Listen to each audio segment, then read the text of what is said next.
요즘 들어 이런 생각을 하실 때가 있지 않으신가요? 내가 왜 이렇게 살았을까?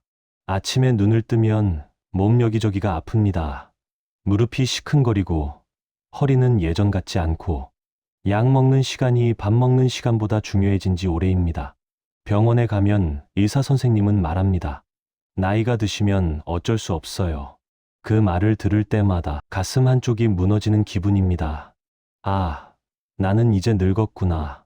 이제 회복이 안 되는구나. 그런데 이상한 건 몸이 아픈 것보다 더 아픈 게 따로 있다는 겁니다. 자식한테 전화하려다가 괜히 귀찮게 하나 싶어서 다시 내려놓고 친구한테 연락하려다가 요즘 사람들 다 바쁜데 하면서 포기하고 결국 혼자 조용히 하루를 보냅니다. 그렇게 하루가 가고 일주일이 가고 한 달이 갑니다. 누가 보면 평온한 노년이라고 할지 모르지만 당신은 압니다. 이게 평온이 아니라는 걸, 이게 외로움이라는 걸 예전엔 몰랐습니다. 사람이 이렇게 외로울 수 있다는 걸. 일하느라 바쁠 땐, 아이들 키우느라 바쁠 땐 나중에 쉬면 좋겠다고 생각했는데 막상 쉬니까 이 시간이 이렇게 무거울 줄은 몰랐습니다. 아침에 일어나도 딱히 할 일이 없습니다. 예전엔 아침 일찍 일어나서 아이들 도시락 싸고 출근 준비하고 하루가 정신없이 지나갔는데 이제는 천천히 일어나도 아무도 재촉하지 않습니다. 그게 편한 것 같으면서도 이상하게 허전합니다. 나는 이제 필요 없는 사람이 된 건가? 그런 생각이 들 때가 있습니다. 밤에 잠이 안 올 때면 지나간 일들이 자꾸 떠오릅니다. 그때 그 말만 안 했어도 조금만 더 참았으면 왜 그렇게 화를 냈을까? 자식이 어렸을 때 피곤하다고 짜증냈던 날, 배우자가 힘들다고 했을 때 나도 힘들어 하며 외면했던 날, 부모님이 아프셨을 때 바빠서 자주 못 찾아뵀던 날, 그 모든 순간들이 이제 와서 후회로 돌아옵니다. 후회라는 게 나이 들수록 더 선명해진다는 걸 이제야 알겠습니다. 그리고 가끔은 이런 생각도 듭니다. 내 인생이 이렇게 끝나는 건가? 나는 뭘 위해 이렇게 힘들게 살았나? 자식들은 자식들대로 바쁘게 살고, 배우자와는 말이 줄어들고, 친구들은 하나둘 연락이 끊기고, 그렇게 세상에서 조금씩 조용히 사라지는 기분입니다. 마트에 가도, 공원에 가도, 병원에 가도, 모두 나이 든 사람들 뿐입니다. 그리고 문득 깨닫습니다. 아, 나도 저 사람들처럼 누군가에게는 그냥 지나가는 노인이구나. 젊은 사람들 눈에는 우리가 다 똑같아 보일 겁니다. 그냥 느린 사람, 그냥 자리 차지하는 사람, 그냥 지나가는 노인. 하지만 우리는 압니다. 우리도 한때는 누군가의 엄마였고, 아빠였고, 누군가의 남편이었고, 아내였고, 누군가에게는 꼭 필요한 사람이었다는 걸. 그런데 이제는 그 역할들이 하나씩 사라지고 있습니다. 아프니까 청춘이라는 말, 젊을 땐 위로가 됐는데, 이제는 그냥 아픕니다. 아프니까 노년이다. 이게 더 맞는 말 같습니다. 그런데 말입니다. 이 고통을, 이 외로움을, 이 후회를 아주 오래전에 먼저 겪고, 그 속에서 무언가를 발견한 사람이 있습니다. 그 사람은 철학자도 아니었고, 처음부터 인생의 의미를 찾던 사람도 아니었습니다. 그는 그냥 살아남으려고 발버둥 쳤던 사람이었습니다. 그리고 그는 우리가 겪는 모든 고통보다 훨씬 더 끔찍한 지옥을 견뎠습니다. 그의 이름은 빅터 프랭클입니다. 1905년 오스트리아 빈에서 태어난 유대인 정신과 의사였습니다. 하지만 우리가 그의 이름을 기억하는 건 그가 의사였기 때문이 아닙니다. 그가 지옥을 겪었기 때문입니다. 1942년 프랭클은 37살의 나이에 아내, 부모님과 함께 나치 수용소로 끌려갔습니다. 아우슈비츠. 이름만 들어도 숨이 막히는 그곳에서 그는 3년을 버텼습니다. 아니, 버텼다는 표현도 맞지 않습니다. 살아남았다는 표현이 더 정확합니다. 수용소에 도착한 첫날, 프랭클은 모든 것을 빼앗겼습니다. 옷을 벗기고, 머리를 밀고, 소독액을 뿌리고 죄수복을 입혔습니다. 그리고 팔뚝에 숫자를 새겼습니다. 11만 9104점. 그게 그의 이름이었습니다. 더 이상 빅터 프랭클이 아니었습니다. 더 이상 의사도 아니었습니다. 더 이상 남편도 아들도 아니었습니다. 그는 그냥 숫자였습니다. 그날 프랭클은 가장 소중한 것을 잃었습니다. 그가 몇 년간 쓴 원고였습니다. 의미 치료에 관한 책이었습니다. 그 원고는 그의 코트 안주머니에 숨겨져 있었는데 수용소 입구에서 모든 옷을 빼앗기면서 함께 사라졌습니다. 프랭클은 그 순간을 이렇게 회상했습니다. 내 인생의 작업이 한순간에 사라졌다. 그 순간 내가 왜 살아야 하는지 모르겠다는 생각이 들었다. 하지만 그는 살아야 했습니다. 아니, 살고 싶었습니다. 왜냐하면 아내가 어딘가 살아있을 거라고 믿었기 때문입니다. 프랭클의 아내 틸리는 다른 수용소로 보내졌습니다. 남자와 여자를 따로 분리했기 때문입니다. 프랭클은 아내가 어디 있는지, 살아있는지, 건강한지 아무것도 알 수 없었습니다. 하지만 그는 매일 밤 아내를 떠올렸습니다. 굶주림으로 쓰러질 것 같을 때, 추위에 얼어 죽을 것 같을 때, 폭행을 당해 일어서지 못할 때, 그는 아내의 얼굴을 떠올렸습니다. 그리고 스스로에게 말했습니다. 틸리도 지금 어딘가에서 이 고통을 견디고 있을 거야. 나도 견뎌야 해. 전쟁이 끝나면 우리는 다시 만날 거야. 그 생각이 그를 버티게 했습니다. 수용소에서의 생활은 상상을 초월했습니다. 매일 아침 4시에 일어나 영하 20도의 날씨에 맨발로 저물을 섰습니다. 1시간, 때로는 2시간을 꼼짝 않고 서 있어야 했습니다. 발가락이 동상으로 썩어 들어갔습니다. 손가락 끝이 감각을 잃었습니다. 하지만 움직이면 총에 맞아 죽었습니다. 아침 점호가 끝나면 강제 노동이 시작됐습니다. 철로를 깔고 돌을 나르고 땅을 팠습니다. 하루에 주어지는 식사는 묽은 수프 한 그릇과 딱딱한 빵 한 조각이 전부였습니다. 그걸로 하루 12시간 이상을 일해야 했습니다. 사람들은 하나둘 쓰러졌습니다. 굶주림으로, 병으로, 폭행으로, 절망으로. 프랭클은 매일 아침 일어날 때마다 옆 사람이 죽어 있는 걸 봤습니다. 밤새 숨을 거둔 사람들을 아침마다 끌어내야 했습니다. 어떤 날은 친한 친구가 죽었습니다. 어떤 날은 함께 일하던 동료가 가스실로 끌려갔습니다. 선별이라는 게 있었습니다. 나치는 정기적으로 수용자들을 줄 세워놓고 일할 수 있는 사람과 그렇지 않은 사람을 나눴습니다. 일할 수 없다고 판단되면 그 자리에서 가스실로 보내졌습니다. 프랭클도 몇 번이나 그 선별을 겪었습니다. 어느 날은 발가벗겨진 채로 나치 장교 앞을 지나가야 했습니다. 장교는 엄지손가락으로 방향을 가리켰습니다. 왼쪽은 일터, 오른쪽은 가스실. 프랭클은 왼쪽으로 보내졌습니다.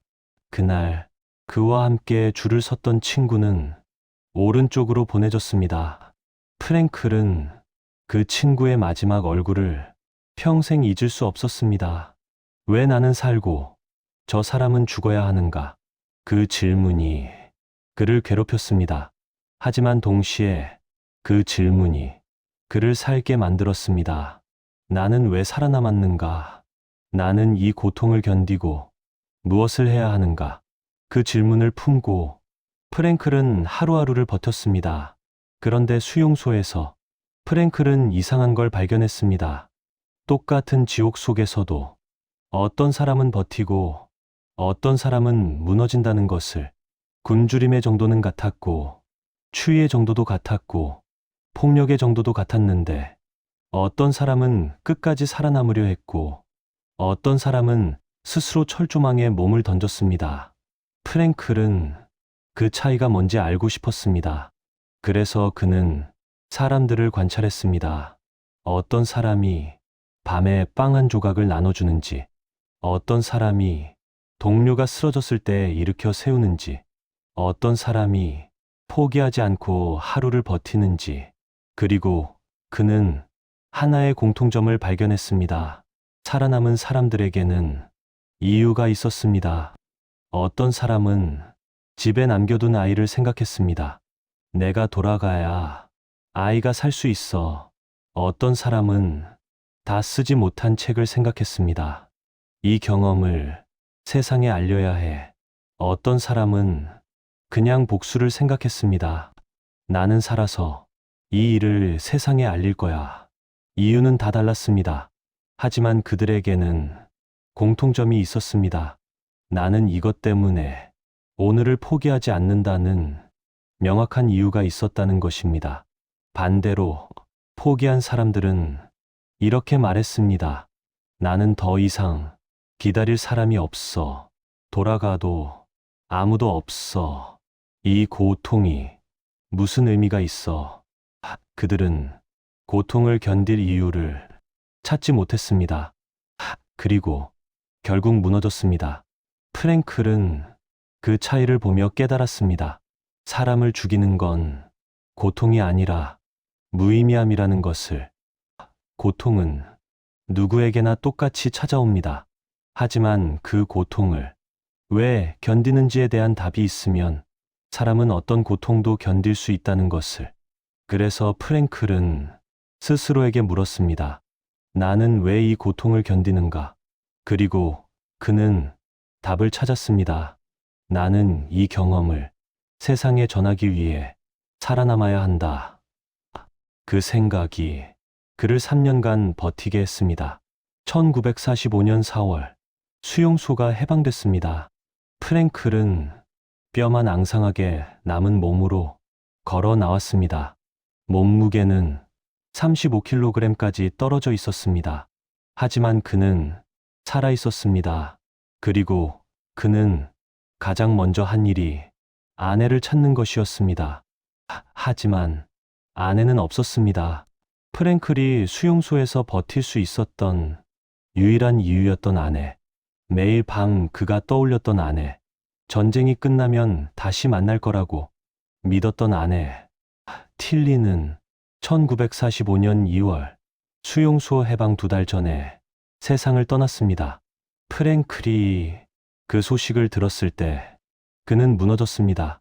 3년간 자신을 지탱했던 유일한 이유가 사라진 순간이었습니다. 부모님도 수용소에서 돌아가셨습니다. 형제도, 친척도 대부분 세상을 떠났습니다. 37살에 끌려갔던 그는 40살이 되어 철저히 혼자 돌아왔습니다. 그 순간 프랭클은 생각했습니다. 이제 나는 무엇 때문에 살아야 하는가? 그리고 프랭클은 스스로에게 다른 질문을 던졌습니다.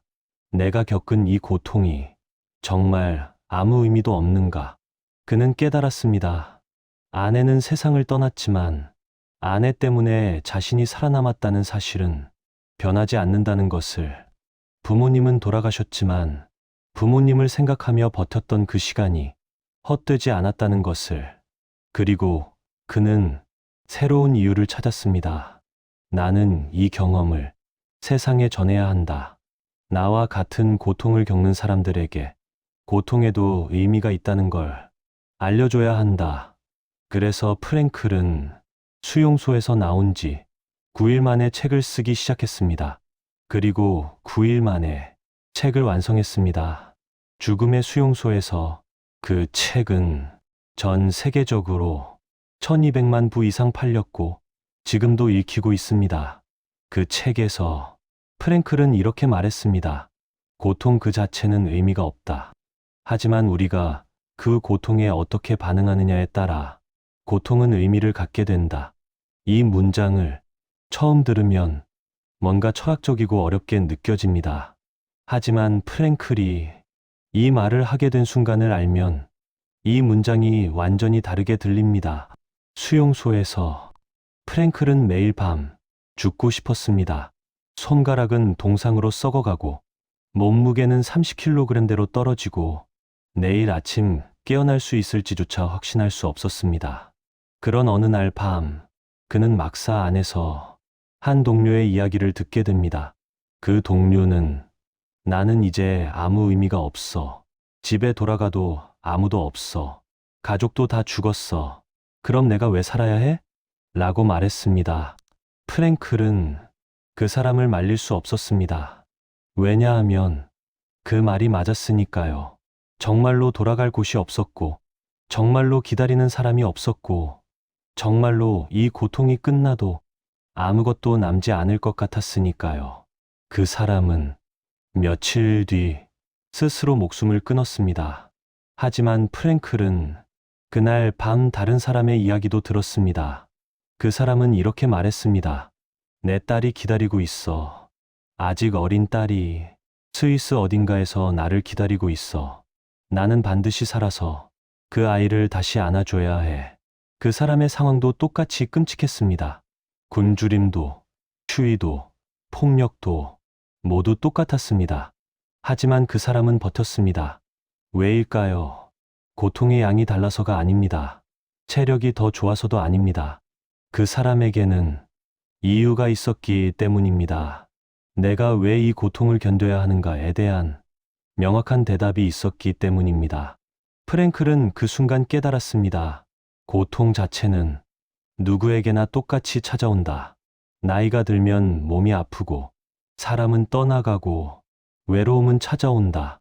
하지만 그 고통을 왜 겪는지, 그 고통이 무엇을 위한 것인지를 스스로 정의할 수 있다면 그 고통은 인생을 망치지 않는다는 것을, 오히려 인생을 완성시킨다는 것을 프랭클은 수용소에서 또 하나의 장면을 목격했습니다. 한 노인이 있었습니다.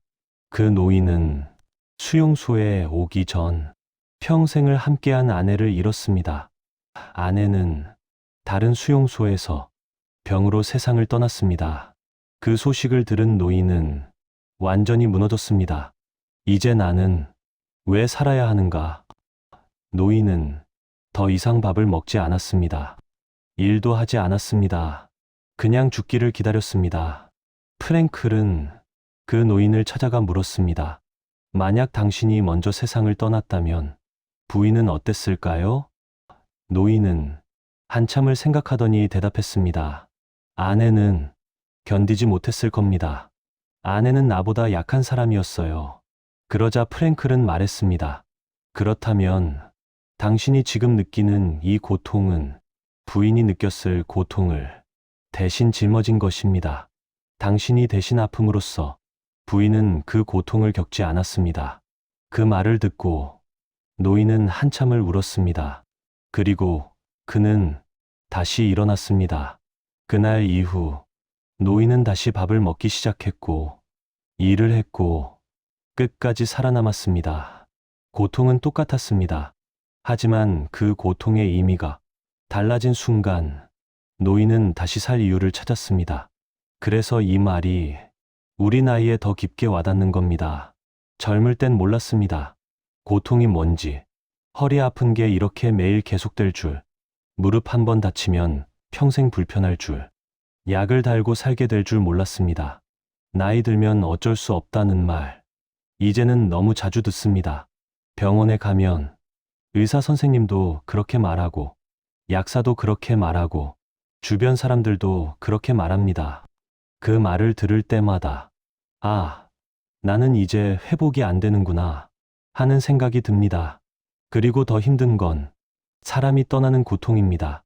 자식이 집을 떠나는 날, 이제 내 역할이 끝났구나 하는 허무함, 배우자와 대화가 줄어들고, 우리 이렇게 남이 되는 건가 하는 서운함, 친구들이 하나둘 세상을 떠나고, 이제 나도 고지겠지 하는 외로움, 이런 고통들은 누가 위로해 줄 수도 없고, 누가 대신 아파해 줄 수도 없습니다.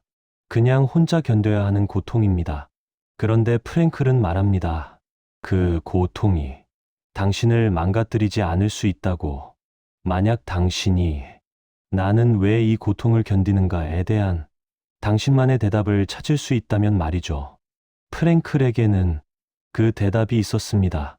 그는 수용소에서 매일 밤 상상했습니다.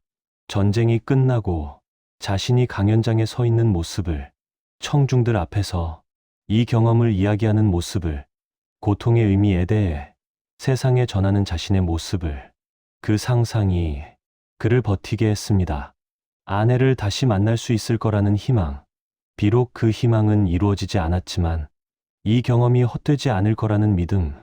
누군가에게 이 이야기가 힘이 될 거라는 확신. 그것이 그를 살아남게 했습니다. 실제로 프랭클은 수용소에서 작은 종이 조각들을 모았습니다. 그리고 그 종이에 자신의 생각을 적었습니다. 살아남으면 이 내용을 책으로 쓸 거야. 그 종이 조각들은 나중에 압수당했지만 프랭클은 그 내용을 머릿속에 외웠습니다. 그리고 수용소에서 나온 뒤 9일 만에 그 내용을 책으로 풀어냈습니다. 그 책이 바로 죽음의 수용소에서입니다. 그 책은 처음에는 익명으로 출판됐습니다. 프랭클은 자신의 이름을 밝히고 싶지 않았습니다. 왜냐하면 이 책이 자신을 위한 책이 아니라 고통받는 모든 사람을 위한 책이기를 바랐기 때문입니다. 하지만 출판사의 설득으로 결국 자신의 이름을 밝혔고 그 책은 전 세계적으로 수천만 명의 삶을 바꿨습니다. 그렇다면 우리는 어떤가요? 우리에게도 그런 이유가 있을까요? 내가 왜 이 고통을 견디는가에 대한 대답이요. 어떤 분들은 손주를 떠올립니다. 손주가 나를 보러 올 때까지는 건강해야지. 그 생각이 그분들을 병원에 가게 만들고 약을 챙겨 먹게 만들고 오늘 하루를 버티게 만듭니다. 어떤 분들은 아직 못다 한 일을 떠올립니다. 이 텃밭만큼은 끝까지 가꿔보고 싶어. 그 생각이 그분들을 아침마다 일어나게 만들고 밭에 나가게 만들고 하루하루를 살게 만듭니다. 어떤 분들은 그냥 작은 일상을 떠올립니다. 아침에 눈 뜨고 커피 한 잔 마시고 산책하고 그렇게 하루를 사는 것만으로도 나는 괜찮아. 그 생각이 그분들에게 하루를 살 이유를 줍니다. 이유는 크지 않아도 됩니다. 거창하지 않아도 됩니다. 세상을 바꾸는 일이 아니어도 됩니다. 그냥 나는 이것 때문에 오늘을 버틴다는 그 한 줄이면 충분합니다. 프랭클은 이렇게도 말했습니다. 삶이 당신에게 묻는 게 아니라 당신이 삶에게 묻는 것도 아니다. 삶이 당신에게 질문하고 있다. 그리고 당신은 그 질문에 매일매일 답해야 한다. 그 질문이 뭐냐면, 오늘 당신은 무엇 때문에 이 하루를 살아갈 건가요? 입니다. 그 질문에 정답은 없습니다. 사람마다 다릅니다. 하지만 중요한 건 그 질문에 대한 당신만의 답을 찾는 것입니다. 그래서 우리는 이제 조금 다르게 생각해 볼 수 있습니다. 허리가 아픈 게 인생이 끝났다는 뜻은 아닙니다. 무릎이 불편한 게 이제 아무것도 할 수 없다는 뜻도 아닙니다. 자식이 바빠서 연락이 뜸한 게 당신이 필요 없어졌다는 뜻도 아닙니다. 그건 그냥 삶이 당신에게 질문을 던지고 있는 겁니다. 지금 이 상황에서 당신은 무엇을 할 건가요? 프랭클이라면 이렇게 말했을 겁니다. 고통은 선택할 수 없다. 하지만 고통에 대한 태도는 선택할 수 있다. 우리는 아픈 걸 선택할 수 없습니다. 나이 드는 걸 멈출 수도 없습니다. 자식이 바쁜 걸 바꿀 수도 없습니다. 하지만 그 상황에서 나는 어떻게 살 것인가는 선택할 수 있습니다. 어떤 분들은 이렇게 말씀하십니다. 그래도 외로운 건 어쩔 수 없잖아요. 맞습니다. 외롭습니다. 프랭클도 외로웠습니다. 수용소에서 나왔을 때 그는 철저히 혼자였습니다. 가족도, 친구도, 동료도 모두 세상을 떠났습니다. 그는 빈 집으로 돌아와서 혼자 밥을 먹고 혼자 잠들었습니다. 그런데 프랭클은 그 외로움을 이렇게 받아들였습니다. 이 외로움은 내가 아직 살아있다는 증거다. 만약 모든 게 끝났다면 외로울 이유도 없었을 테니까요. 외롭다는 건 아직 당신이 누군가를, 무언가를 바라고 있다는 뜻입니다. 그리고 그 바람이 있는 한 당신의 삶은 끝나지 않은 겁니다. 프랭클은 외로움 속에서도 새로운 관계를 만들어 갔습니다. 수용소에서 함께 살아남은 사람들과 정기적으로 만났고, 강연을 다니며 새로운 사람들을 만났고, 나중에는 재혼도 했습니다. 그는 외로움은 끝이 아니라 새로운 시작일 수 있다고 말했습니다. 우리도 마찬가지입니다. 자식이 바빠서 연락이 뜸하면 새로운 관계를 만들 수 있습니다. 경로당에 나가서 비슷한 나이의 친구들을 만나고 종교 활동을 하며 새로운 인연을 만들고 봉사 활동을 하며 의미 있는 시간을 보낼 수 있습니다. 외로움을 내 인생이 끝났다는 신호가 아니라 새로운 관계를 만들 시간이라는 신호로 받아들일 수 있습니다. 어떤 분들은 이렇게도 말씀하십니다. 나는 이제 쓸모가 없어요. 프랭클은 쓸모라는 단어를 아주 싫어했습니다.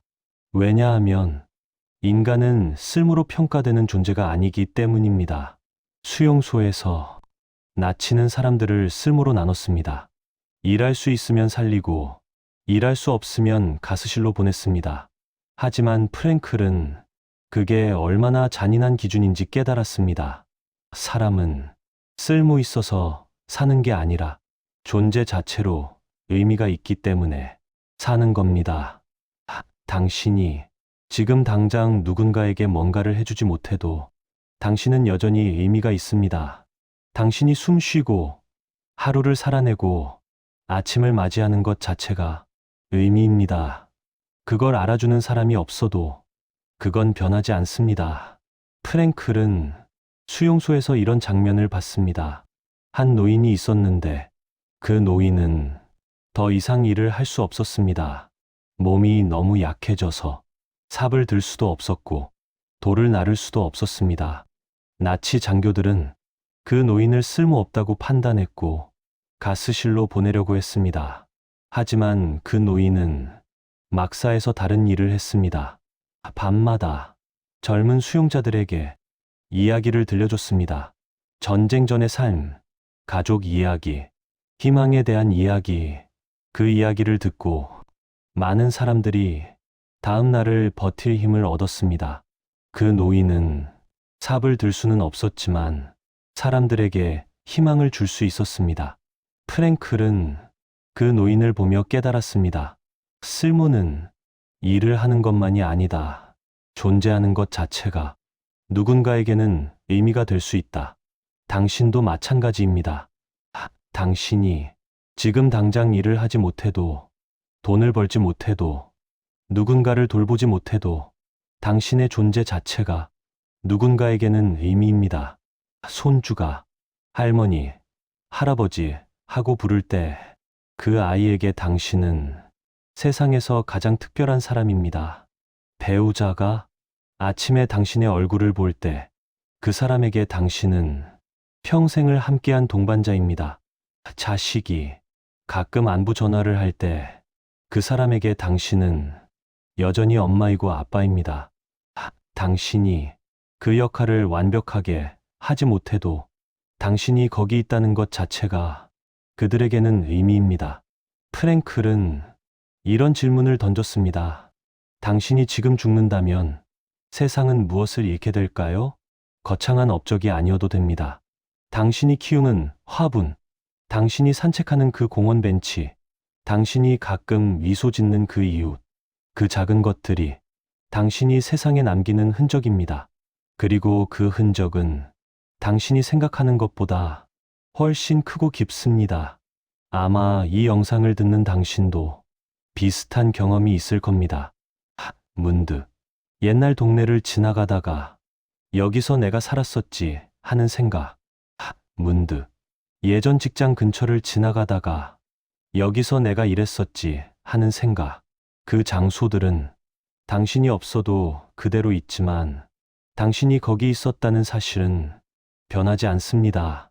그게 바로 당신이 남긴 흔적입니다. 그래서 프랭클은 의미를 세 가지로 나눴습니다.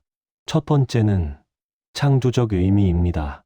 무언가를 만들고, 일하고, 성취하는 것에서 오는 의미입니다. 젊을 때 우리는 주로 이 의미를 찾았습니다. 일을 하고, 아이를 키우고, 집을 꾸리고, 뭔가를 이루면서 의미를 느꼈습니다. 하지만 나이가 들면 이런 의미를 찾기 어려워집니다. 더 이상 일을 하지 않고, 아이들도 다 컸고, 새로운 걸 시작하기엔 몸도 마음도 힘듭니다. 그래서 많은 분들이 나는 이제 쓸모없다고 느낍니다. 하지만 프랭클은 말합니다. 의미는 창조에서만 오는 게 아니라고. 두 번째 의미는 경험적 의미입니다. 무언가를 경험하고, 느끼고, 받아들이는 것에서 오는 의미입니다. 아침에 일어나서 창밖을 볼 때 느끼는 햇살, 산책하면서 마주치는 바람, 손주를 안았을 때 느껴지는 온기. 이런 경험들도 충분히 의미가 있습니다. 당신이 더 이상 뭔가를 만들어내지 못해도 세상을 경험하고 느끼는 것만으로도 충분히 의미 있는 삶입니다. 그리고 세 번째 의미는 태도적 의미입니다. 이게 가장 중요합니다.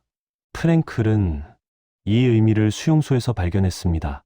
더 이상 아무것도 할 수 없을 때, 더 이상 아무것도 경험할 수 없을 때도 우리에게는 하나가 남아있다고 말입니다.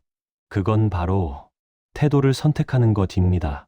고통 앞에서 어떤 태도를 취할 것인가, 절망 앞에서 어떤 마음을 가질 것인가, 외로움 앞에서 어떻게 반응할 것인가, 그것을 선택하는 것 자체가 의미라는 겁니다.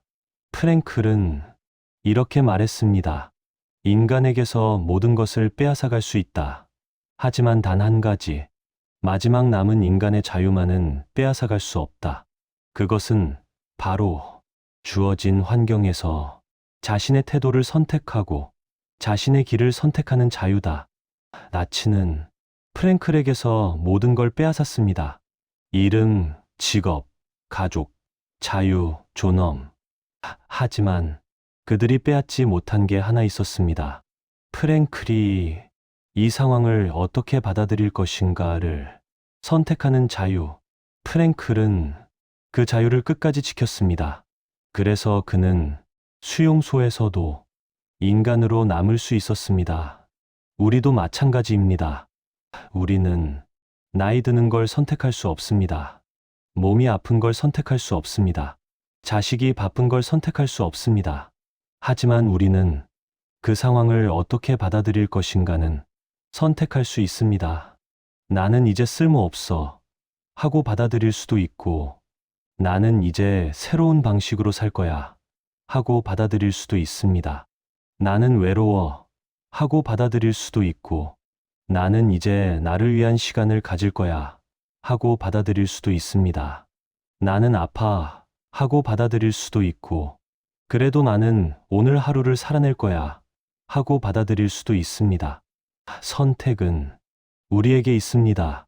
프랭클은 85세까지 살았습니다. 수용소에서 나온 뒤 40년 넘게 전 세계를 다니며 강연했고 39권의 책을 썼고 수많은 사람들에게 고통의 의미를 전했습니다. 그는 죽기 직전까지 일을 멈추지 않았습니다.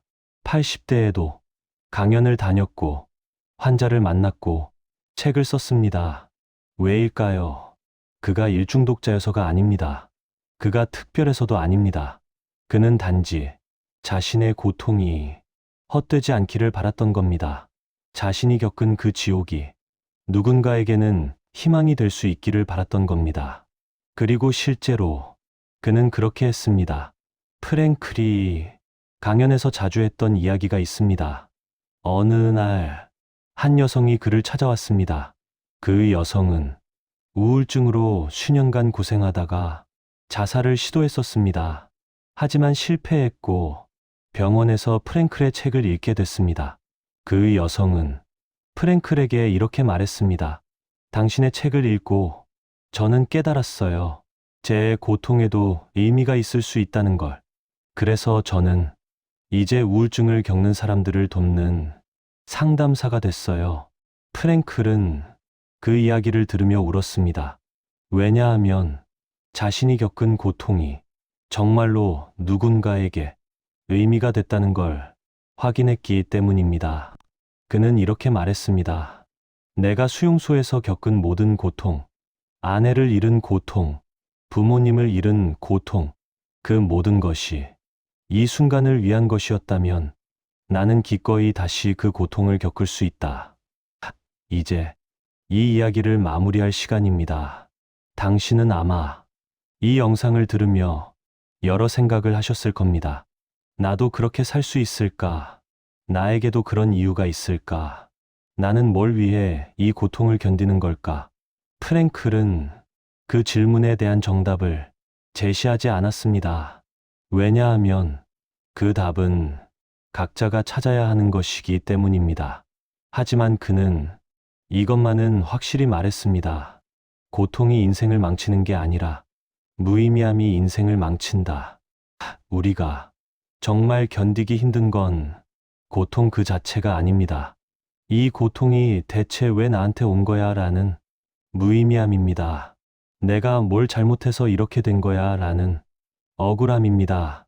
하지만 만약 그 고통에 당신만의 의미를 부여할 수 있다면 나는 이것 때문에 이 고통을 견딘다는 한 문장을 만들 수 있다면 그 순간 고통은 더 이상 당신을 무너뜨리지 못합니다. 프랭클이 수용소에서 나온 뒤 가장 먼저 한 일은 아내의 무덤을 찾는 것이었습니다. 하지만 무덤은 없었습니다. 아내가 어디서 어떻게 죽었는지조차 알 수 없었습니다.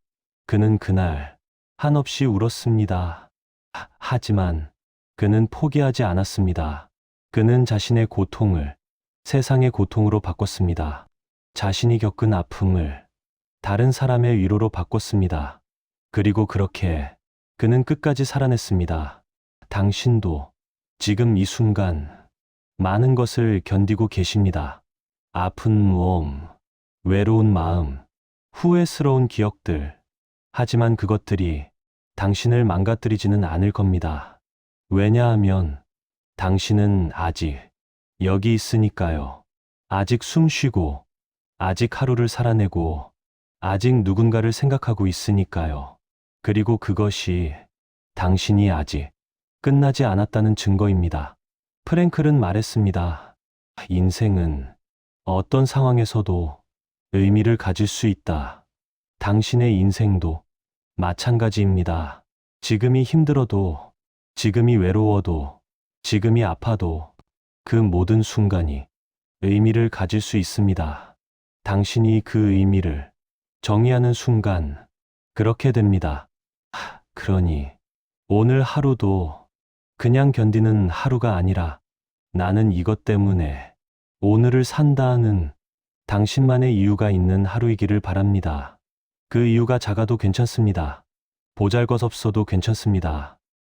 그냥 나는 이것 때문에 오늘을 포기하지 않는다는 그 한 줄이면 충분합니다. 프랭클은 자신의 마지막 책에서 이렇게 썼습니다. 나는 이제 알았다. 고통은 인생을 망치지 않는다는 것을, 고통은 오히려 인생을 완성시킨다는 것을. 당신의 고통도 마찬가지입니다. 지금 당신이 겪는 모든 아픔과 외로움이 당신의 인생을 망치는 게 아니라 완성시키는 것일 수 있습니다. 그 고통을 통해 당신은 더 깊어지고, 더 단단해지고, 더 의미 있는 사람이 될 수 있습니다. 우리는 실패한 인생이 아닙니다. 우리는 다 버텨낸 인생입니다. 그리고 그것만으로도 우리는 충분히 의미 있는 사람들입니다. 프랭클이 수용소에서 살아남았듯이 당신도 지금까지 살아남았습니다. 그리고 그것이 가장 큰 의미입니다. 오늘도 당신이 견뎌낸 하루에 깊은 존경을 보냅니다. 그리고 내일도 모레도 당신이 선택한 이유로 하루하루를 살아가시길 바랍니다. 그 이유가 무엇이든 그것은 충분히 의미 있습니다.